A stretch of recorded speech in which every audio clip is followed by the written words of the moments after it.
नमस्कार दोस्तों। आज बाबू से ब्रह्मचर्य पर कुछ चर्चा करते हैं। तो बाबू, हाँ?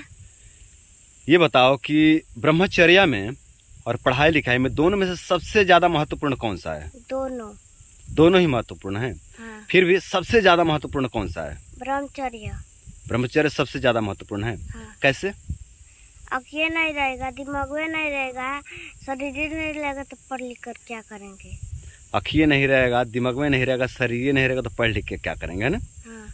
तो दोस्तों, मैंने बाबू से पूछा कि ब्रह्मचर्य में और पढ़ाई लिखाई में दोनों में से सबसे ज़्यादा महत्वपूर्ण कौन सा है। तो बाबू ब्रह्मचर्य के पक्ष में जा रहे हैं। और कारण पूछा गया तो कह रहे हैं कि अगर अखिए नहीं रहेगा, दिमाग में नहीं रहेगा, शरीर नहीं रहेगा तो पढ़ लिख के क्या करेंगे, है ना बाबू? हाँ। तो बात तो सही है दोस्तों। अगर आपके पास ब्रह्मचर्य नहीं है तो आपके पास आँख भी नहीं रहेगा और आपके पास दिमाग भी नहीं रहेगा, शरीर भी नहीं रहेगा, तो आप पढ़ लिख के क्या कर लेंगे? अगर आपके पास, देखिए, हम पढ़ाई को छोटा नहीं बता रहे हैं, पढ़ाई लिखाई को हम छोटा चीज़ नहीं बता रहे, बहुत बड़ी चीज़ है, बहुत बड़ी चीज़ है और होनी ही चाहिए। हर व्यक्ति के जीवन में पढ़ाई लिखाई होनी चाहिए। हर स्त्री के जीवन में, हर पुरुष के जीवन में, हर व्यक्ति के जीवन में पढ़ाई लिखाई होना ही चाहिए, बहुत ज़रूरी है। लेकिन दोस्तों, ब्रह्मचर्य इससे भी ज़्यादा ज़रूरी है। और ये मैं नहीं कह रहा, ये ऋषि महर्षि कर रहे हैं, अपने प्राचीन वैज्ञानिक कह रहे हैं, अपने देवी देवता भी कह रहे हैं कि आप जीवन में कुछ भी करिए, किसी भी क्षेत्र में जाइए, लेकिन ब्रह्मचर्य बहुत ज़रूरी है। अगर आपके जीवन में ब्रह्मचर्य नहीं है दोस्त, तो आप पढ़ लिख नहीं पाएंगे, आप पढ़ ही नहीं पाएंगे। और यदि आप ज़बरदस्ती पढ़ भी लेते हैं और पढ़ के किसी पद पर पहुंच जाते हैं तो उस पद को ही नहीं संभाल पाएंगे। अगर यदि आपके पास ब्रह्मचर्य नहीं है तो आप उस पद को संभाल ही नहीं पाएंगे। क्योंकि अगर आप किसी भी पद पे जाते हो, किसी भी अगर पद पे जाते हो, तो वहाँ जाने के बाद आपको टेंशन का सामना करने पड़ेंगे। आपके सामने अनेकों प्रकार की समस्याएं आएंगे। उन समस्याओं का सामना करने के लिए आपके पास मानसिक शक्ति होनी चाहिए, आपके पास, आपके ब्रेन के पास ताकत होनी चाहिए, शक्ति होनी चाहिए, जो आपके पास नहीं है, क्योंकि आपके पास ब्रह्मचर्य नहीं है। तो यदि आपके पास ब्रह्मचर्य नहीं है, आपके पास मानसिक शक्ति नहीं है, तो आप किसी बड़े पद पर जाके क्या करोगे? किसी लायक नहीं रहोगे, डिप्रेशन में चले जाओगे और डिप्रेशन में जाकर के आप परेशान हो जाओगे, है ना? जिंदगी तहस नहस हो जाएगी। और देखने को मिल रहा है, जो लड़के बड़े लेवल की तैयारी कर रहे हैं, जो यूपीएससी की तैयारी कर रहे हैं, जो पुलिस बनने की तैयारी कर रहे हैं, जो कंपटीशन की तैयारी कर रहे हैं, जो भी लड़के बड़े लेवल की तैयारी कर रहे हैं, और यदि उनके जीवन में ब्रह्मचर्य नहीं है तो डिप्रेशन में जा रहे हैं।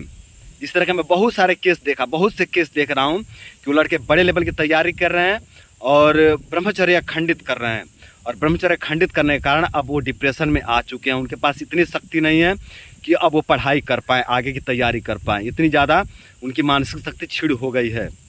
तो दोस्तों, ब्रह्मचर्य बहुत ज़रूरी है। अगर ब्रह्मचर्य है तो आप किसी भी क्षेत्र में सफल हो सकते हो दोस्त। अगर आप किसी भी कारण से पढ़ाई पूरा नहीं कर पाते हो, किसी आर्थिक कमजोरी के कारण, किसी अन्य कारण से आप पढ़ाई नहीं कर पाते हो, तब भी आप सफल रहोगे यदि ब्रह्मचर्य है तो। अगर आपके पास ब्रह्मचर्य है तो सब कुछ है। और वैसे भी कहा भी गया है अपने शास्त्रों में कि पहला सुख निरोगी काया, पहला सुख निरोगी काया, यानी आपके पास निरोगी शरीर है तो आपके पास पहला सुख है ना?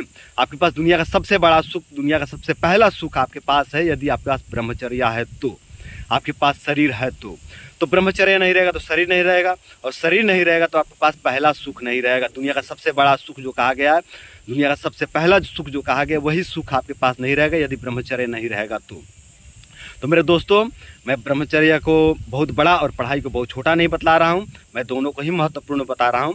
लेकिन उसमें भी ब्रह्मचर्य ज़्यादा महत्वपूर्ण है, पढ़ाई से भी ज़्यादा महत्वपूर्ण है। अगर ब्रह्मचर्य है तो पढ़ाई भी आपके काम का चीज़ है, और यदि ब्रह्मचर्य नहीं तो पढ़ लिख करके भी कोई फ़ायदा नहीं होगा आपको, पढ़ाई लिखाई आपके किसी काम नहीं आएगी।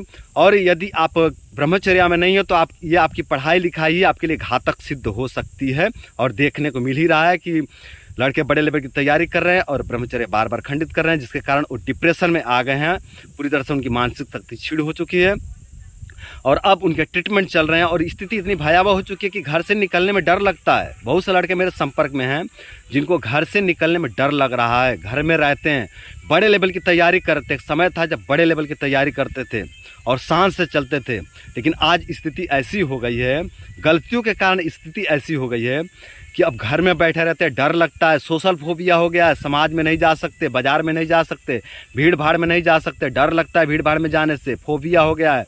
भयज रोग कहते हैं इसको आयुर्वेद में, भयज रोग, यानी भय से पीड़ित हैं। कोई उनको मारने नहीं आ रहा है, कोई उनको धमका नहीं रहा है, फिर भी वो डर लगता है उनको कि अब मैं मर जाऊंगा। रोड पर चलते हैं तो ऐसा लगता है कि सामने से कोई गाड़ी आकर टक्कर मार देगी। इस तरह के अनेकों प्रकार के उनको भय परेशान करता है। तो मेरे भाइयों, यदि ब्रह्मचर्या नहीं है तो जीवन बेकार है दोस्तों। ब्रह्मचर्या बहुत महत्वपूर्ण है, बहुत महत्वपूर्ण है। ब्रह्मचर्य का पालन किया जाए और ब्रह्मचर्या अपने बच्चों तक पहुंचाया जाए। घर के जो छोटे छोटे बच्चे हैं उन तक भी ब्रह्मचर्य की बात रखा जाए, उनको ब्रह्मचर्य से प्रभावित किया जाए, उनको गाइड किया जाए ताकि वो गलतियां ना करें और उनके जीवन में बीरहनाश जैसा शैतान उनके जीवन में ना आए और इस तरह के जो है कि दलदल में गिरने से वो बचें और उनका जीवन सुंदर, सरल और सफल बने। तो दोस्तों, ब्रह्मचर्य की बात बच्चों तक भी पहुंचाया जाए और जो भी लड़के पढ़ रहे हैं, जो भी बच्चे पढ़ रहे हैं, उनको ब्रह्मचर्य के बारे में ज़रूर बतलाया जाए ताकि उनकी पढ़ाई लिखाई उनके काम आ सके। यदि ब्रह्मचर्य नहीं रहते हो आप तो दोस्त, आपका पढ़ाई लिखाई आपके किसी काम नहीं आएगा। और ये मैं नहीं कह रहा हूँ, ये प्राचीन वैज्ञानिकों के शब्द हैं, प्राचीन वैज्ञानिकों के ही बात हैं। तो आप लोग ब्रह्मचर्य का पालन करिए दोस्त, और आपके आसपास में जो भी छोटे बच्चे हैं या जो भी मित्र पढ़ने लिखने वाले हैं उन तक भी आप ब्रह्मचर्य की बात पहुंचाइए, उनको भी ब्रह्मचर्य से प्रभावित करिए। तो दोस्तों, उम्मीद करता हूं कि इस वीडियो से आप लोगों को बहुत कुछ सीखने को मिला होगा और साथ ही ये भी उम्मीद करता हूं कि इस वीडियो से मोटिवेट होकर के आप लोग ब्रह्मचर्य का पालन करेंगे और ब्रह्मचर्य का पालन करके आप लोग भी अपने जीवन को सुंदर, सरल एवं सफल बनाएंगे। तो आज के लिए इतना ही। नमस्कार।